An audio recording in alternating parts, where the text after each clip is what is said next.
हाजीपुर की रणभूमि यानी रामविलास पासवान की कर्मभूमि, कौन है उसका उत्तराधिकारी? चिराग पासवान या पशुपति कुमार पारस? इस तरह की चर्चा, इस तरह के सवाल पूछे जाते रहे हैं, लेकिन एक जवाब एमएलसी चुनाव ने दिया है। जिस तरह से रालोजपा यानी पारस गुट जो लोजपा है उसके प्रत्याशी भूषण राय वहां से जीत गए हैं चुनाव, वो एक जवाब दे रहा है कि आखिर कौन है उत्तराधिकारी।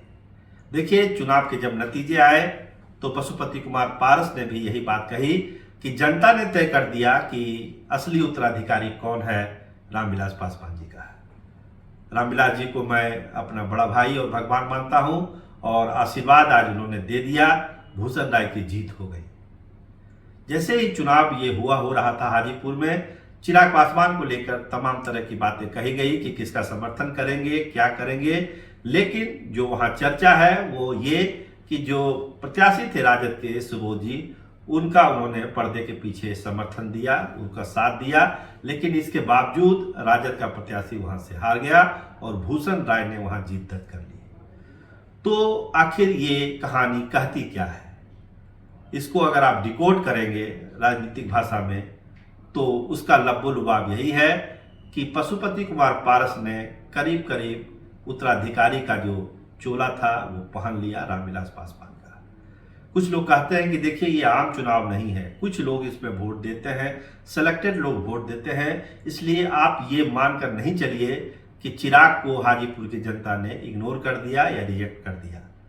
लेकिन जो पारस गुट के समर्थक हैं, केशव सिंह जो बड़े नेता हैं लोजपा के, उपेंद्र यादव जो बड़े नेता हैं लोजपा के, इन लोगों का कहना है कि देखिए, जनप्रतिनिधि जो जिन्होंने वोट डाला यहाँ पे, चाहे वो मुखिया हो, वार्ड के सदस्य हो और तमाम लोग हैं, वो जनता के बीच चुन के आए हैं और उन्होंने वोट दिया है। यानी जनता की भावना झलकती है इस चुनावों में, और वो ये झलकती है कि रामविलास पासवान के जो उत्तराधिकारी है वो पशुपति कुमार पारस ही है, ना कि चिराग पासवान।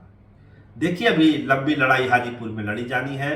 अब जब लोकसभा का जब वहां चुनाव होगा, लोकसभा से सांसद है पशुपति कुमार पारस, मंत्री भी है भारत सरकार में, हाजीपुर के लिए बहुत सारी योजनाओं को भी वो लेके आ रहे हैं। तो एक टेस्ट होगा 24 के चुनाव में।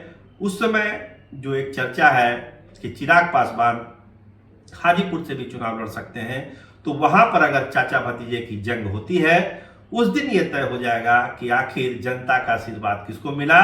लेकिन जो प्रारंभिक संकेत हैं, जो रुझान है और जो एमएलसी चुनाव का रिजल्ट आया है भूषण राय के पक्ष में, वो एक इशारा जरूर करता है कि पशुपति कुमार पारस को वहां के लोग पसंद कर रहे हैं और वही उसके उत्तराधिकारी हो सकते हैं। ये एक तरह का सिग्नल है। लेकिन 100% मुहर लगाने की बात जो होती है वो तो लोकसभा चुनाव में ही लगेगा।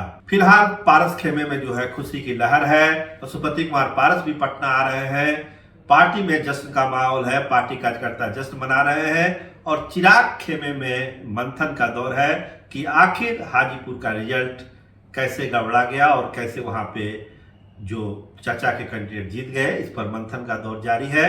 अभी कोई आधिकारिक बयान नहीं आया है चिराग पासवान के खेमे से, लेकिन विचार मंथन चल रहा है कि गलतियां कहां हुई है, इसको कैसे सुधारा जाए और हाजीपुर जो एक बड़ी प्रतिष्ठा की सीट है उस पर अपना कब्जा कैसे जमाया जाए।